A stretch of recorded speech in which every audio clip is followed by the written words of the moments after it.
पूजनीय माताओं एवं धर्मानुरागिनी माताओं तथा धर्मशीला बहनों,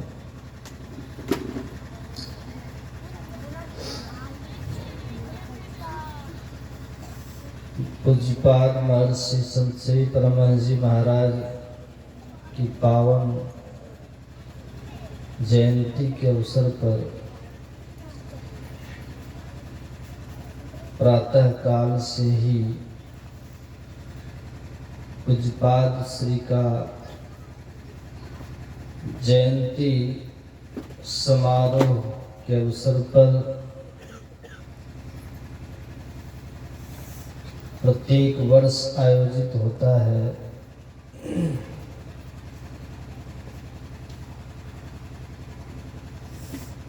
आज इस वर्ष का 20 दिसंबर 2023 इनके श्री चरणों में नमन करता हूँ और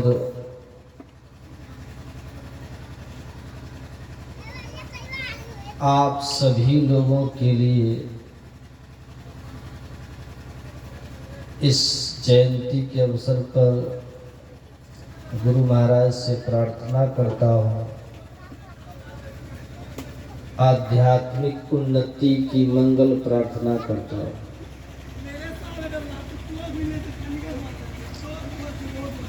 जीवन में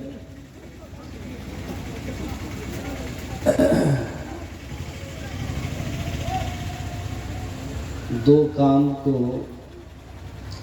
करने के लिए मनुष्य का शरीर मिला है। हम लोग सब आदर सम्मान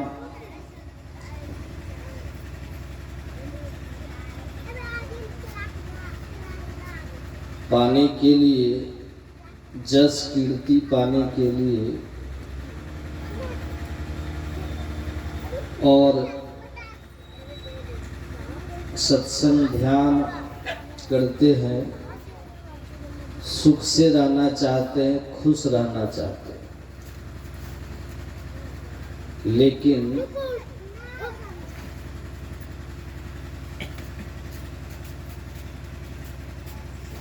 जैसा हम लोग चाहते हैं वैसा होता नहीं है। पूज्यपाद महर्षि संत श्री जी महाराज कहते थे, आदमी जो सोचता है वो होता नहीं है, जो होता है वो सुहाता नहीं है, जो सुहाता है वो टिकता नहीं है, जो टिकता है उसमें दिल लगाता है।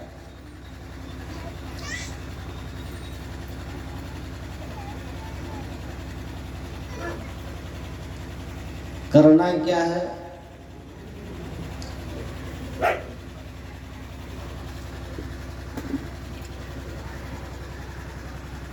तो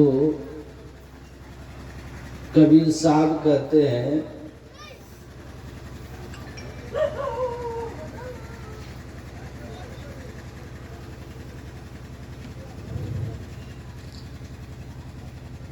सबसे दुनिया में यश कीर्ति का जगह क्या है?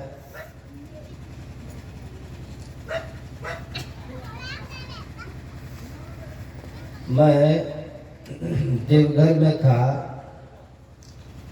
वहाँ हम लोग बैठे हुए थे। कुछ लोग बातचीत कर रहे थे तो पूछा कि बाबा आप क्या करते हैं? तो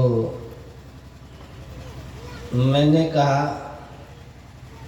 कि हम लोग तो सत्संग प्रचार करते हैं। तो उन्होंने कहा सत्संग करने से क्या लाभ होता है? आप लोग सुने होंगे, जानते भी होंगे, पंजवारा यहीं गोड्डा के पास एक स्टेशन है, गुरु महाराज उस स्टेशन पर ट्रेन का इंतजार कर रहे थे। तो गुरु महाराज को उस समय उतना लोग नहीं जानते थे,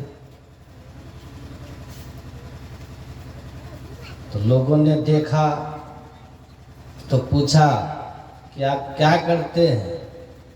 तो गुरु महाराज ने कहा सत्संग प्रचार।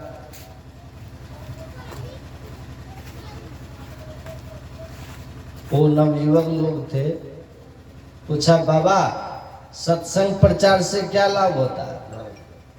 सत्संग से क्या लाभ होता है? तो गुरु महाराज जी ने कहा कि आप लोग क्या चाहते हैं? आप लोग चाहते क्या है अपने जीवन में? तो उन लोगों ने कहा बाबा हम लोग तो गृहस्थ लोग हैं, हमारी चाहना का क्या अंत है? तब गुरु महाराज जी कहते हैं अच्छा आप लोग ये बताइए, आप सद्बुद्धि चाहते हैं कि कुबुद्धि चाहते हैं? सद्बुद्धि की कुबुद्धि? तो उन लोगों ने कहा कि सद्बुद्धि चाहते। तो फिर गुरु महाराज कहते हैं कि आप संसार में जस चाहते हैं, कीर्ति चाहते हैं, कि आप जस कलंक और कीर्ति चाहते हैं?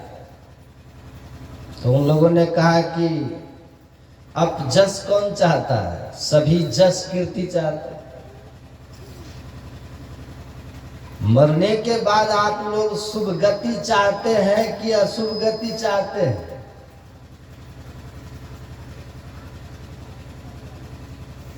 तो उन लोगों ने कहा कौन चाहेगा मर के नरक चले जाए, नीच जोनी में चले जाए? हम तो महाराज शुभ गति चाहते हैं। और संसार में धन ऐश्वर्य चाहते हैं या गरीबी चाहते हैं? तो उन लोगों ने कहा महाराज सबसे ज्यादा तो यही चाहते हैं, धन।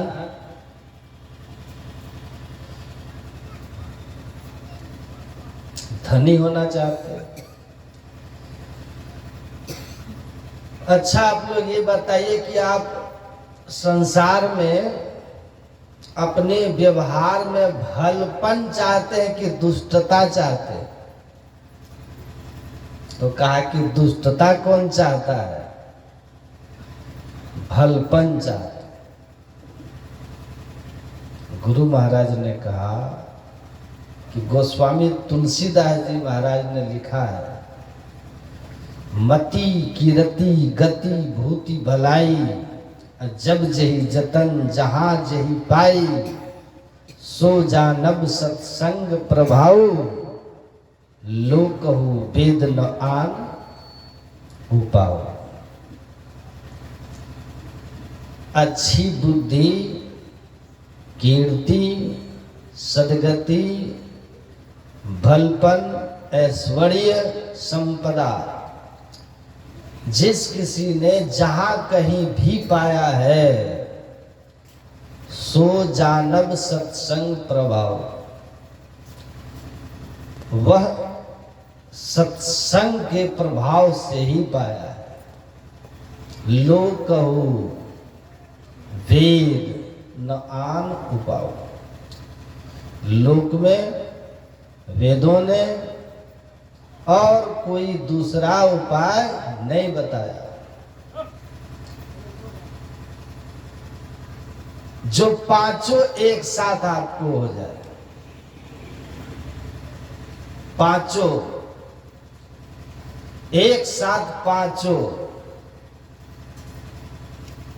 बिना सत्संग के, साधु संग के नहीं होगा।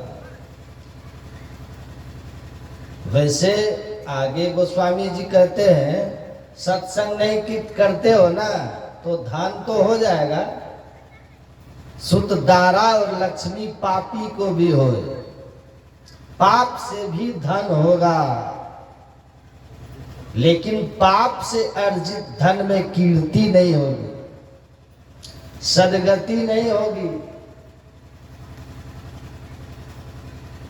फलपन नहीं होगा, अपजस अपकलंक नर्क और नीच जोनी होगी।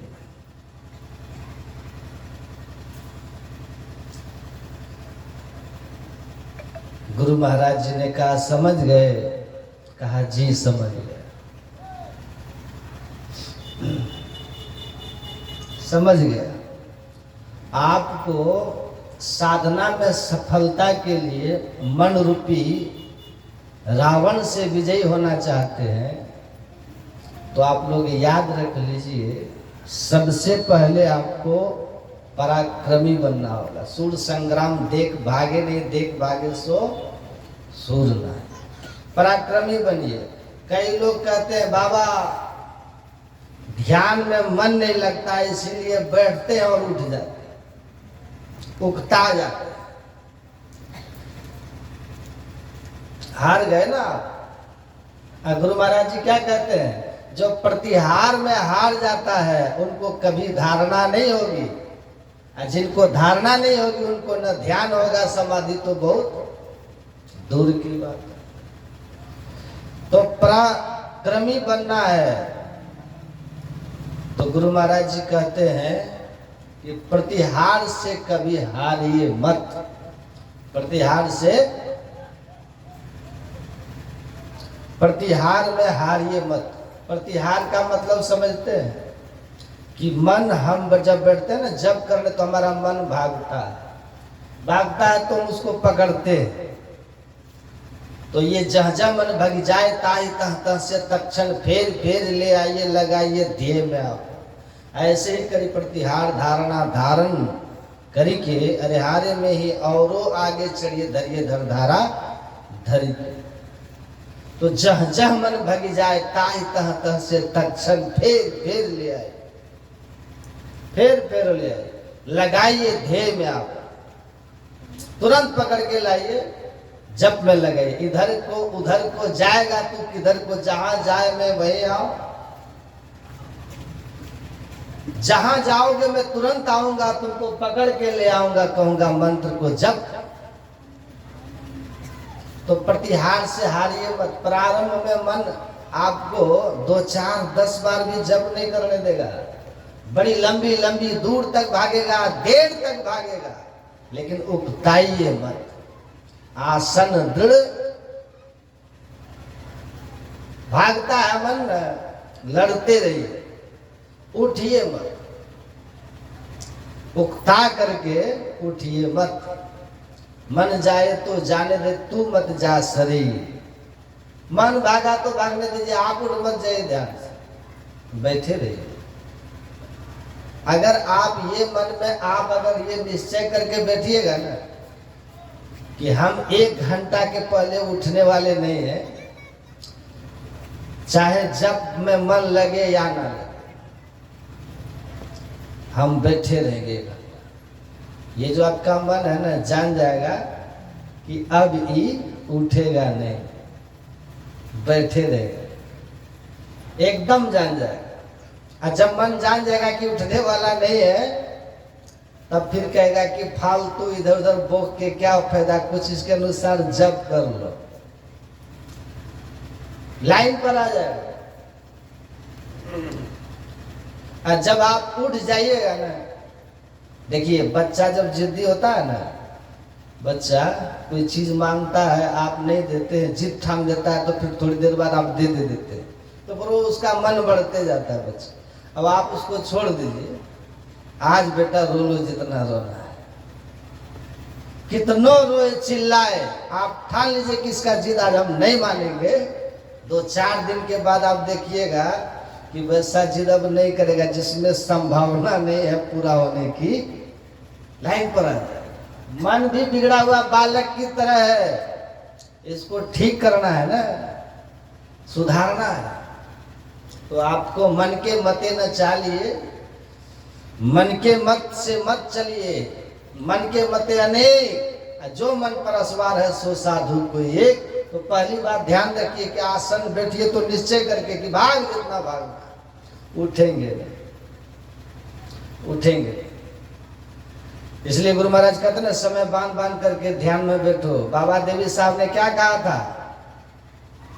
गुरु महाराज ने कहा, मैं ध्यान करता हूं, सफलता नहीं मिलती, अब मन उचट गया है। पत्र लिखे गुरु महाराज, महर्षि में ही उनका जो पुस्तक है, तो गुरु महाराज को कुछ बाबा देवी साहब ने उत्तर लिखा कि मन लगे या ना लगे, लेकिन नियम से बैठना बंद मत करना।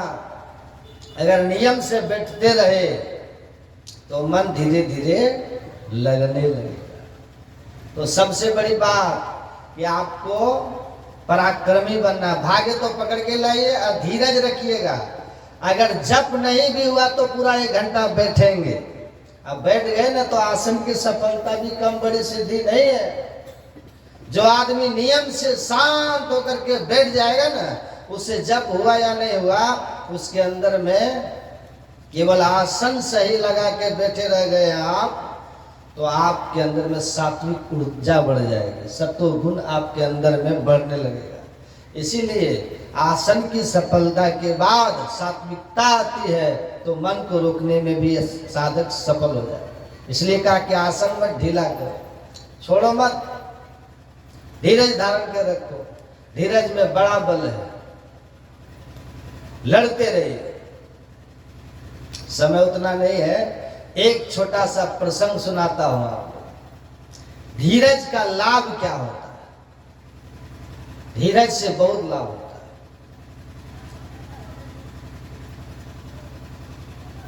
पूरे जोश में बैठिए, उत्साह पूर्वक बैठिए और गुरु महाराज जी को प्रणाम करके भरोसा करके बैठिए, समझे ना?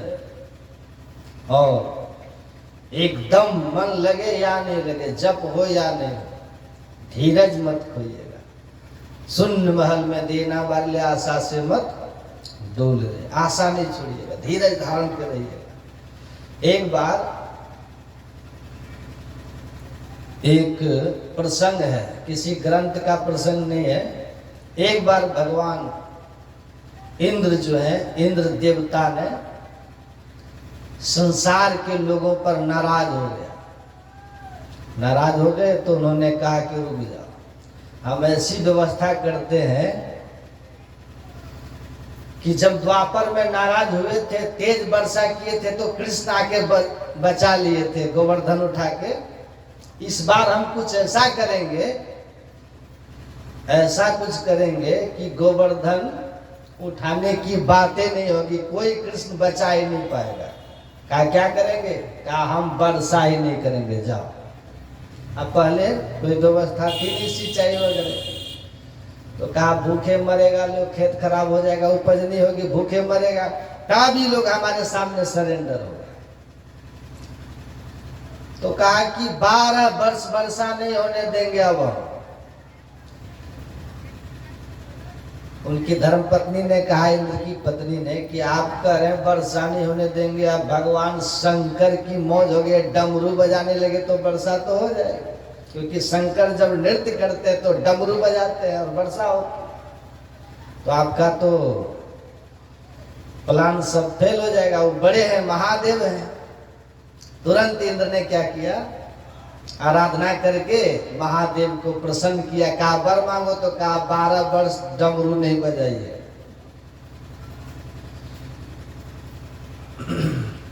तो भगवान भोलेनाथ ने कहा ठीक है, जाओ, डमरू नहीं बजाएंगे, मस्त रहो।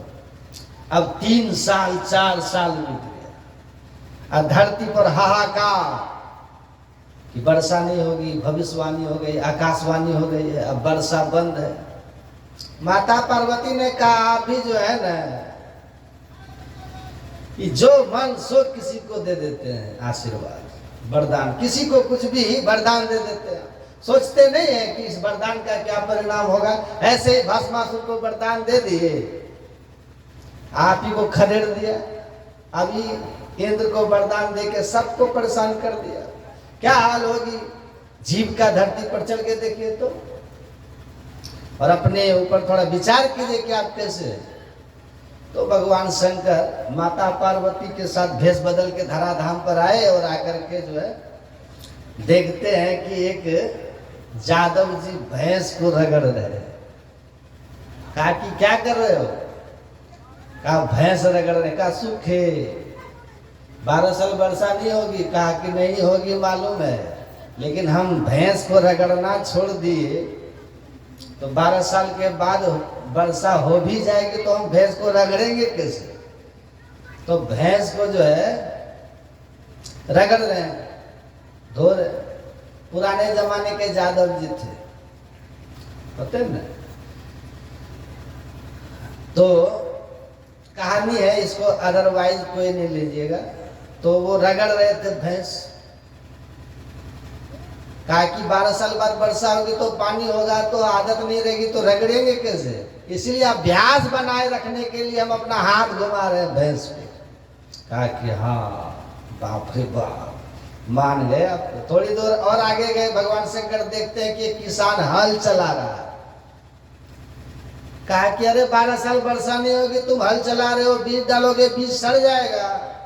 कहा मालूम है 12 साल वर्षा नहीं होगी, लेकिन अगर हम 12 वर्ष तक हल चलाना छोड़ के बैठे रह गए तो आदत ही छूट जाएगी। मैं बीज नहीं डालूंगा लेकिन हल चलाते रहूंगा ताकि मुझे हल चलाने की, अब बैल को हल खींचने की आदत, अभ्यास बना रहे, नहीं तो भूल जाएंगे ना। हाँ, ये भी बात सही है।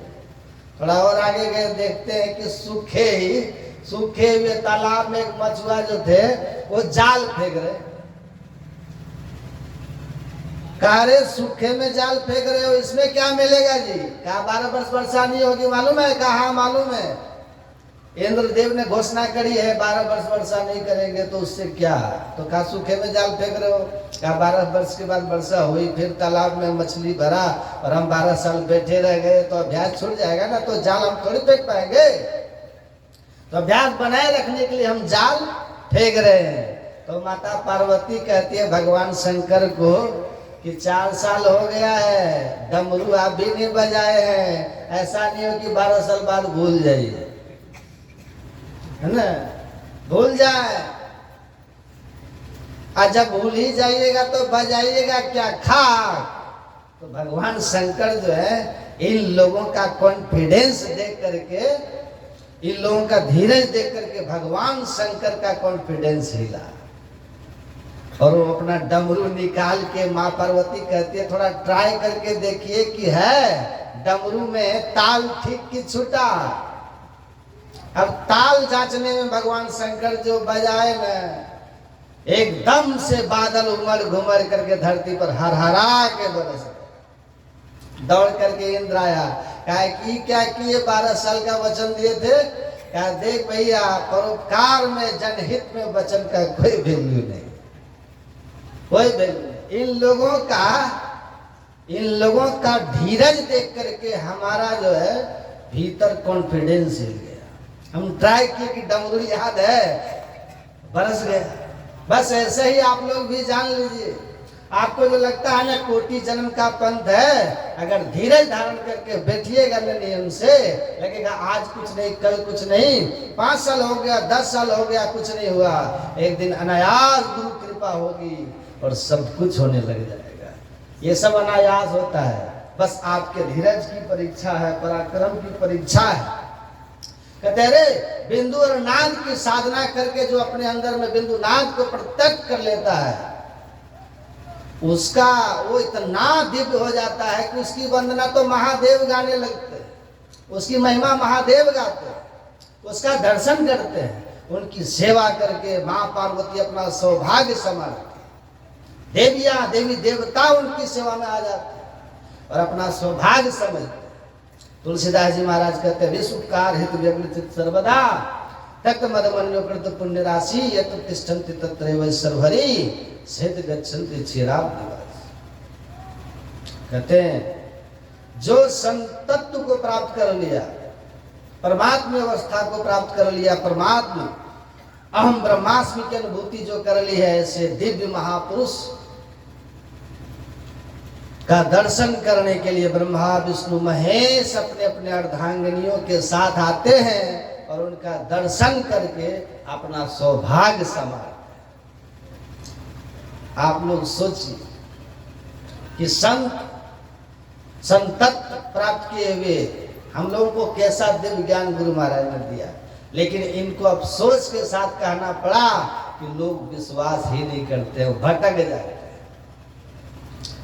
बैठ करके अपने घर में जो आप लोगों ने सीखा है, जो दीक्षा आप लोग को मिली है, जो यहाँ सुन रहे हैं, ये सत्संग का समापन न सत्संग का अंत होता है न ध्यान का अंत है। अपने अपने घर में नित्य कीजिए और नियम से कीजिए, समय को बांध बांध के कीजिए, जितना अधिक से अधिक हो सके उतना कीजिए, क्योंकि साधना में बैठिएगा ना तभी कुछ होगा। तो बैठने का अभ्यास कीजिएगा, इस ज्ञान को पकड़ के रखिएगा। तुलसी साहब ने कहा, तुलसी कहे सुने तकी यह राज बातिन है जुदा, दुर्लभ ज्ञान है ये भक्तो, भक्ति नफा कर कीजे, दिन दिन काया छीजे। काया तो भक्ति नफा वाली कीजिएगा। मगर तजे तो मक्का, तन में कपट तजे तो काशी, और तीर्थ सब ही जग नहाया, छुट्टी न जम की फांसी। सारा तीर्थ को नहा लीजिएगा, जम की फांसी से नहीं छूटिएगा। बाल तले त्रिवेणी साजे, बिरला कोई जन नहाए, सगुरा हो सो नितु टिपल से निगुरा जान न पाए। संत चरणदास जी की वाणी है, आपके आंख के भाल मस्तिष्क के नीचे दोनों आंखों के बीच में ठीक त्रिवेणी संगम है, असली तीर्थराज प्रयाग है। तीर्थराज समुच्यते तत्र स्नानम प्रकुर्वितः सर्वपापे प्रमुच्यते। ये दोनों आंखों के ठीक मध्य में 10वां द्वार है, शिवनेत्र सुषुम्ना है। कहते हैं ये ऐसा सुषुम्ने व परम तीर्थम, सबसे श्रेष्ठ तीर्थ है। इस तीर्थ में, इस तीर्थ के भेद को कोई बिरला गुरु ज्ञानी जानता है, और जो ऐसा बड़भागी है जन्मों का, जिसको पूरे और सच्चे संत सदगुरु महर्षि में ही परमहंस जैसे उनकी परंपरा से मिला, वही इस त्रिवेणी संगम में स्नान का नित्य नियमित अभ्यास करते हैं, और स्नान करके एक क्षण के लिए भी अपने को टिका पाते हैं। तो मुहूर्तमपि योगच्छेन्ना सागरे मनसा सह सर्वम तरति पापा नाम तस् जन्म शतार्जितम। कहते हैं सैकड़ों जन्म के पाप को एक मुहूर्त अपने आप को इस 10वें द्वार में न सागर में स्थिर करने वाला, उस त्रिवेणी में दर्शन करने वाला अपने आप को मुक्त कर लेता है। ऐसा दिव्य दुर्लभ ज्ञान कि घर बैठे परम कल्याण, परमात्मा की अवस्था तक की यात्रा हम लोगों को सहजता से प्राप्त हुआ है। इसका हम लोग को सम्मान करना चाहिए, और ज्यादा कुछ इधर उधर दिमाग नहीं लगाइए। गुरु महाराज जी के बताए हुए ज्ञान के अनुसार चलिए, ज्यादा इधर उधर सुनिएगा ना भटक जाइएगा। और ये बात बिल्कुल सच्ची है, दो तरह की बात जीवन में नहीं होनी चाहिए। अब प्रत्यक्ष प्रमाण देख लीजिए, किसी का नाम लेने की आवश्यकता नहीं। प्रायः बड़े बड़े वक्ताओं के द्वारा बड़ा लाभ समाज को होता है, ये हम नहीं कहते कि नहीं होता है, लेकिन उनके अपने लोगों के संस्कार नहीं बदले, न उनके साथ में रहने वाले के पड़े, न किसी में संस्कार अच्छे नहीं पड़े। प्रायः ऐसा देखने को मिल जाता है। उसका कारण क्या है? उसका एक ही कारण है कि उन महानुभावों के स्वयं के जीवन में परिवर्तन नहीं। जो स्वयं के जीवन में परिवर्तन नहीं ला पाया, वो अपने निकट के लोगों को परिवर्तन कैसे ला पाएगा? संभव नहीं। इसीलिए एक संत जी कहते थे, श्रवण करना हो तो किसी वैराग्यवान पुरुष से ही श्रवण करना चाहिए, विषय भोगी पुरुष से, ऐसा कहते थे। और ऐसा वैराग्यवान प्रेमी, वैराग्यवान हो, प्रेमी हो, न हो तो मूल ग्रंथ का पारायण करना चाहिए। ग्रंथ रामचरितमानस, सत्संग योग, सत्संग सुधा सागर, और अनुभव करो कि हमारा सत्संग गुरु महाराज जी के साथ हो रहा है, हमारा सत्संग तुलसीदास से और हमारा सत्संग कबीर के साथ हो रहा है।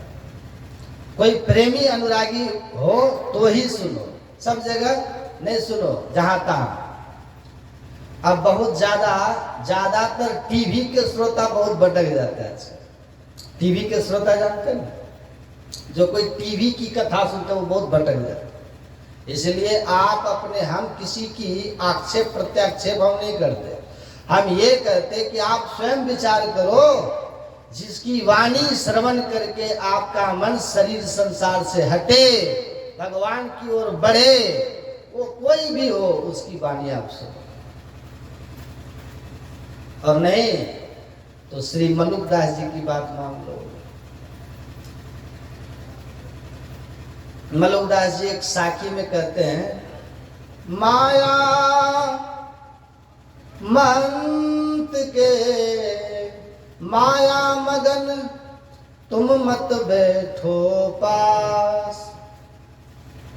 भजन सत्संग में मन नहीं है, केवल व्यापार में मगन है, तो रुपया कौड़ी में मगन है। ऐसे बड़े से बड़े महंत श्री महंत महामंडलेश्वर जगत गुरु के पास मत बैठो।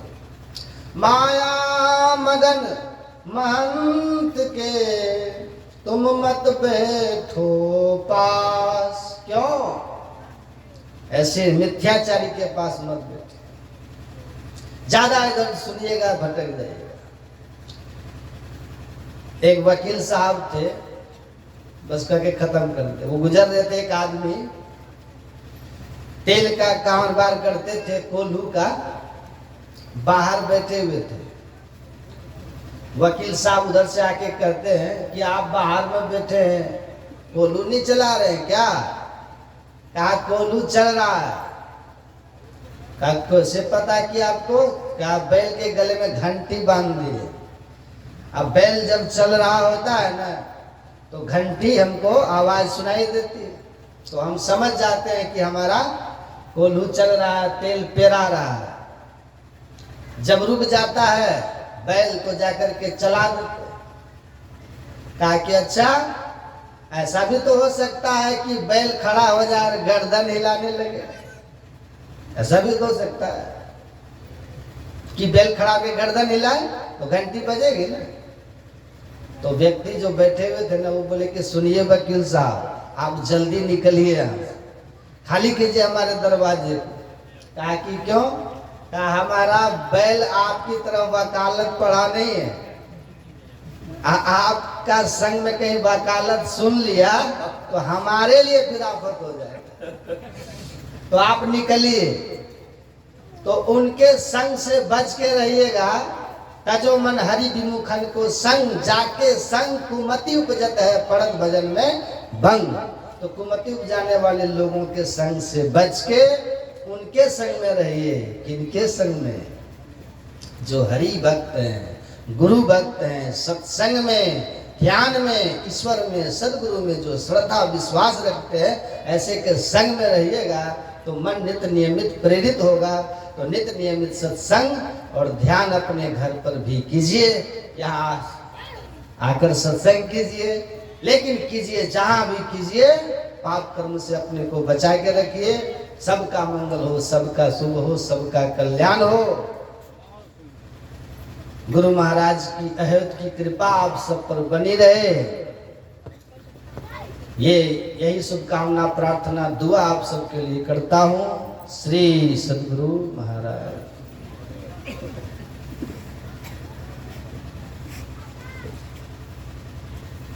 बोलिए प्रेम से श्री सद्गुरु।